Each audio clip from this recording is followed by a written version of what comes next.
My channel. अगर आप नए हैं तो लाइक कर देना, शेयर कर देना, सब्सक्राइब कर देना। नमस्कार दोस्तों, आज से करीब 4500 साल पहले इजिप्ट में एक ऐसा अजूबा बनाया गया जो आज के दिन तक लोगों को चौंका कर रख देता है। The great pyramid of Giza 147 metre की हाइट पर बना इंसानों द्वारा बनाई गई ये सबसे ऊंची चीज थी करीब 4000 सालों तक। इतने भारी भरकम पत्थर इसे बनाने के लिए इस्तेमाल किए गए थे।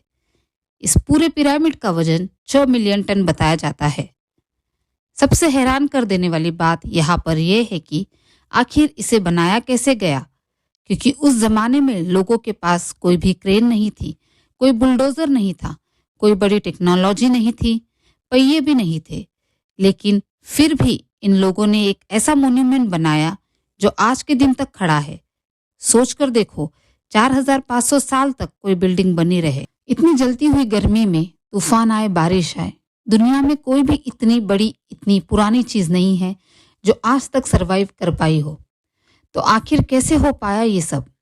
आइए समझते हैं दोस्तों इस पिरामिड का रहस्य आज के इस वीडियो में।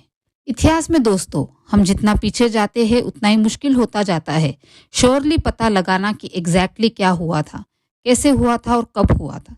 तो अनुमान लगाया जाता है कि ग्रेट पिरामिड ऑफ गीजा को बनाया गया था साल 2516 बीसी में फेरो खुफू के द्वारा। ये एनिशिएंट इजिप्ट में जो राजा महाराजा होते थे, हम उन्हें फेरो करके पुकारते हैं। फेरो खुफू की स्पेसिफिकली बात करें तो हम राजा के बारे में ज़्यादा नहीं जानते, बस इतना जानते हैं कि ये सेकंड राजा थे fourth dynasty Bundi old kingdom fusion के। पिरामिड नाइल नदी के किनारे लोकेटेड है, उसके वेस्ट बैंड पर। और अगर आप फोटो और वीडियो में देखोगे आपको दिखेगा कि ये इकलौता पिरामिड नहीं, इस जैसे दिखने वाले 2 और पिरामिड दिखते हैं। 3 जगह पर बनाए गए इन तीनों में से सबसे ऊंचा है the great pyramid of Giza, जिसे हम पिरामिड ऑफ खुफू भी कहते हैं। इससे छोटा है पिरामिड ऑफ खाफरे, जो सेकंड लार्जेस्ट पिरामिड है इजिप्ट में। कहा जाता है कि खुफू के बेटे खाफरे ने उसे बनाया। और तीसरा और सबसे छोटा पिरामिड इनमें से जो पिरामिड ऑफ मेनकौरे है बताया जाता है, उसे खाफरे के बेटे ने बनाया। क्या कारण था इन्हें बनाने के पीछे? वही कारण जो बहुत से और इन मॉन्यूमेंट्स को बनाने के पीछे का कारण था। इन्हें एक मकबरे के तौर पर बनाया गया था, एक टूम्ब है। इनके फेरोज को यहाँ पर दफनाया गया है पिरामिड के अंदर। बात क्या है दोस्तों, एनिशिएंट इजिप्शियंस आफ्टर लाइफ में विश्वास रखते थे। इनका मानना था कि मरने के बाद जिंदगी खत्म नहीं होती, बल्कि मौत के बाद हमारी आत्मा अंडरवर्ल्ड में जाती है, जहाँ पर भगवान हमारी आत्मा को जज करते हैं। जिन लोगों ने अच्छा किया है वो हमेशा के लिए जिंदा रहते हैं इस आफ्टर लाइफ में। और इस आफ्टर लाइफ के लिए प्रिपेयर करने के लिए जमीन के राजा, इनके फेरोज जिंदा थे तो ये अपने लिए टूम बनवाते थे। अपने लिए बहुत सा खाना, खजाना, ज्वेलरी, फर्नीचर, कपड़े, ये सारी चीज़ें वो अपने साथ पिरामिड के अंदर रखते थे कि आफ्टर लाइफ में काम आए। तो इनके मरने के बाद इनकी बॉडीज़ को मम्मीफाई किया जाता था और वुडन या स्टोन कफिन में दफना कर रख दिया जाता था। उस समय पर लोगों का मानना था कि जितना आलिशान मकबरा होगा, जितना ज़्यादा खजाना रखेंगे, खाने के लिए चीज़ें रखेंगे, उतनी ही ज़्यादा अच्छी बीतेंगी हमारी राजा की आफ्टर लाइफ। लेकिन अब आते हैं सबसे बड़े सवाल पर, इन पिरामिड्स को एक्चुअली में बनाया कैसे गया?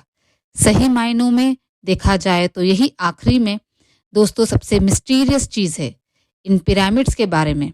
उस जमाने के लोगों ने कैसे यहाँ पे 137 मीटर ऊंची इमारत खड़ी कर दी, जिसे इतने बड़े बड़े पत्थरों से बनाया गया है कि इन पत्थरों का अपने आप में वजन 2.5 टन से लेके 80 टन के बीच में। हर पत्थर को इतने बारीक तरीके से काटा गया है कि जब कोई काटने के लिए टूल्स तक मौजूद नहीं थे। फिर इन पत्थरों को एक के ऊपर एक लगाकर कैसे रखा गया, जब ये लोग पहियों का भी नहीं इस्तेमाल कर रहे थे। और ये सब इन्होंने कर दिखाया 20 सालों के अंदर। फिल्मों में अक्सर दिखाया जाता है कि इन पिरामिड को बनाते वक्त स्लेव लेबर का इस्तेमाल किया गया था। बड़े ही गरीब सर्वेंट्स यहाँ पर मजबूरी में काम करने लग रहे थे। दिन रात उनके जो बॉस होते थे उन्हें हंटर से पिटाई करते थे। याद है ना, किसी न किसी फिल्म में आपने ज़रूर देखा होगा। काफ़ी समय तक लोगों को लगता था कि ऐसे ही स्लेव ने इन पिरामिड्स को बनाया। एक 5th सेंचुरी बीसी में रहने वाले ग्रीक हिस्टोरियन थे हेरोडोटस करके उन्होंने ही पहले इस थ्योरी को सजेस्ट किया था कि स्लेव ने इन पिरामिड्स को बनाया, लेकिन आज के दिन हम जानते हैं कि एक्चुअली में ऐसा बिल्कुल भी नहीं था। जो लोग इस पिरामिड को बनाने के लिए काम कर रहे थे वो हाईली स्किल्ड लेबर थे। इनको भूखा रख के मारा पीटा नहीं जाता था, बल्कि उन्हें अच्छे से खाना खिलाया जाता था। उनको इतने अच्छे से खाना खिलाया जाता था कि एक एवरेज इजिप्शियन सिटीजन जो उस समय में रहता था उससे ज़्यादा हट्टे कट्टे और वेल फेड लोग थे। टोटल में देखा जाए करीब 20 से 30 हज़ार वर्कर्स लगे इसकी कंस्ट्रक्शन में, जिन्होंने 10-10 घंटे दिन में काम किया इस ग्रेट पिरामिड गीज़ा को बनाने के लिए। कंस्ट्रक्शन मटेरियल की बात करी जाए तो करीब 5.5 million ton limestone, 8,000 ton granite और 5 लाख टन मोटर का इस्तेमाल किया गया। ज़्यादातर ये पत्थर आए थे आसपास के एरिया से ही, ज़्यादा से ज़्यादा दूर ये सर्दर्न इजिप्ट के रीजन से आए थे, जो कि 800 किलोमीटर दूर था। अब सवाल ये है कि इन पत्थरों को काटा कैसे जाता था। कॉपर उस समय में सबसे कॉमन मेटल इस्तेमाल किया जाता था, तो जो टूल्स बनते थे वो कॉपर के बनते थे। जो ज़्यादा हार्ड पत्थर होते थे ग्रेनाइट के, उन्हें ये तोड़ते थे डोलेराइट का इस्तेमाल करके।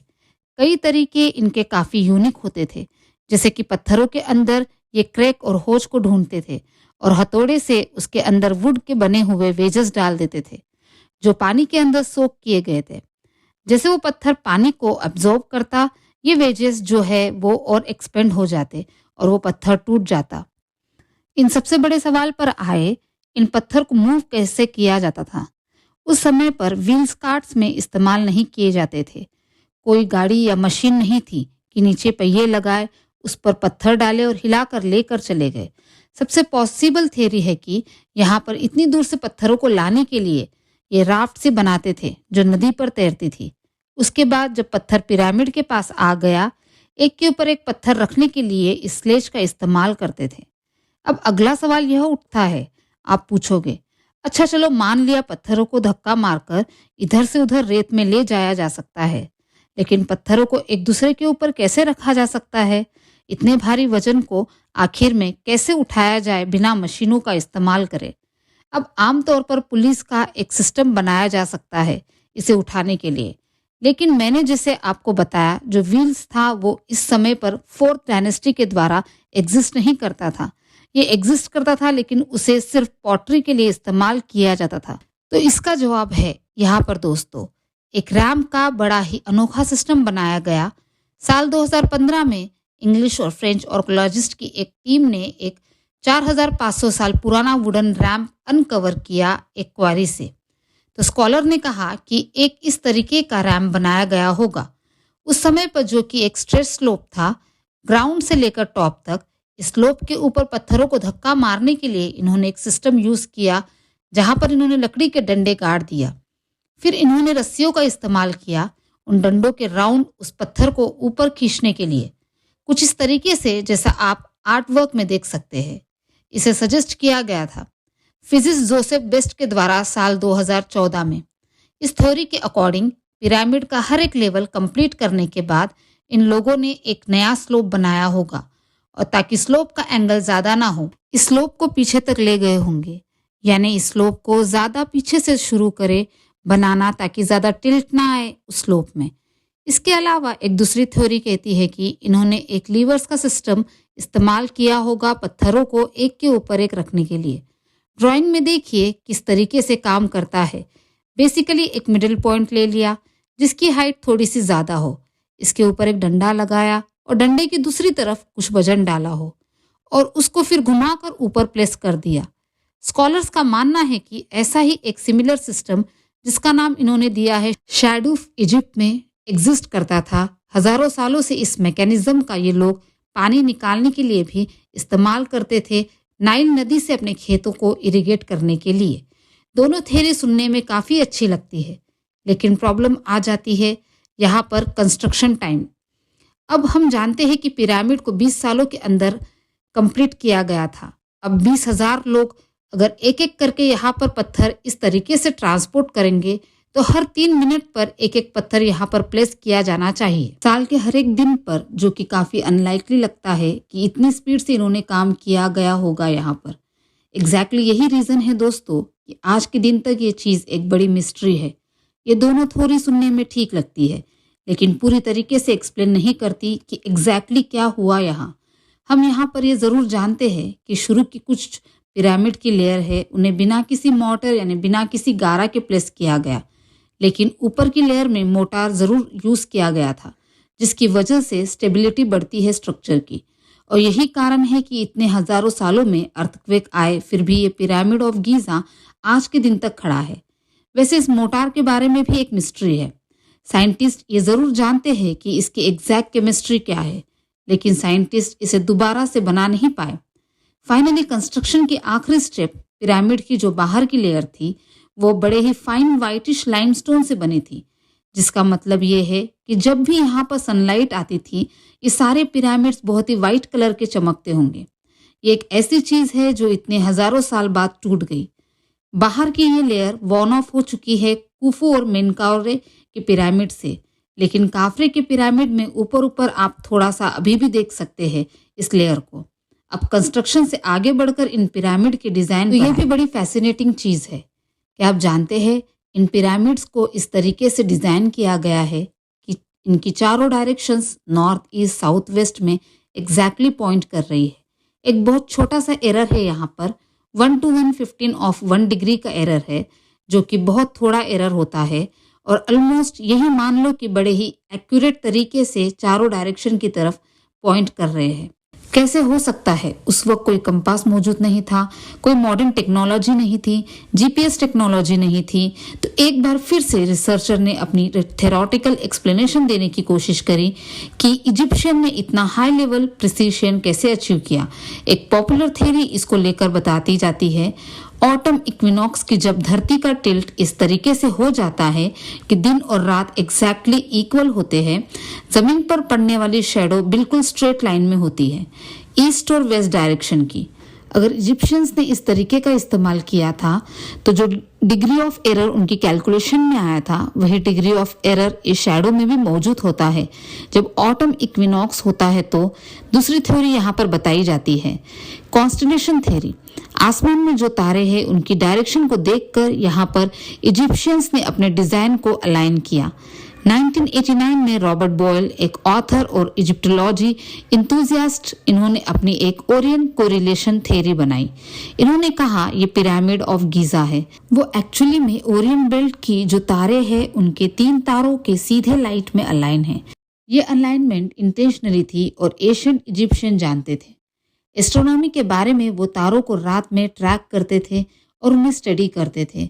उसके अकॉर्डिंग वो कुछ अपने क्रॉप्स को भी सर्टन अलग अलग टाइम्स पे हार्वेस्ट करते थे।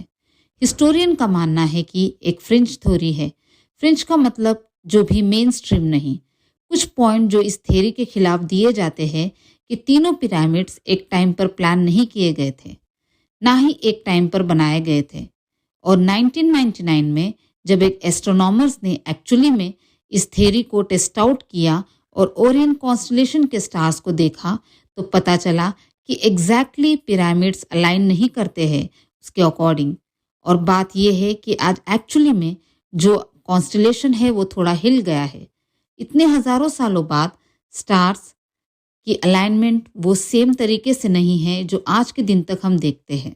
ये थ्योरी यहाँ पर बताना ज़रूरी है क्योंकि एक क्लासिक केस है जहाँ पर इंसान पैटर्न्स ढूंढने की कोशिश करते हैं, चाहे पैटर्न शिफ्ट करते बिना, जब चीज़ों का ठोस सबूत हमारे पास मौजूद नहीं है, शायद एक्सप्लेनेशन नहीं है, तो हम अपने आइडियाज़ बनाते हैं और कहीं पर भी कोई लिंक मिल जाए तो हम उसे सच मान बैठते हैं। इसी चीज़ को ही एक और नए लेवल पर ले जाओ और एग्जैजरेट कर दो तो और एक अजीब गरीब थ्योरी बनकर आ जाती है। लोग कहते हैं कि एलियंस ने इन पिरामिड्स को बनाया है क्योंकि ये पॉसिबल ही नहीं कि इंसानों ने किया होगा। मेरी राय में ऐसी अजीब गरीब थ्योरी साइंटिफिक थिंकिंग के खिलाफ जाती है। एक शॉर्टकट तरीका है बस किसी तरीके से कुछ सोल्यूशन निकालने का। जब हमें सोल्यूशन मिल नहीं रहा हो तो बेहतर यह है कि हम एक्नॉलेज करें कि ये चीज़ें हमें पता है और जो चीज़ें नहीं पता हमें उन्हें हम क्लियरली सामने रखें ताकि आगे आने वाली पीढ़ियाँ, आगे आने वाली आर्कियोलॉजिस्ट, हिस्टोरियन इस चीज़ में रिसर्च कर पाए और कोई कंप्लीट सोल्यूशन और एक्सप्लेनेशन यहाँ पर दे पाए इन मिस्ट्रीज को लेकर।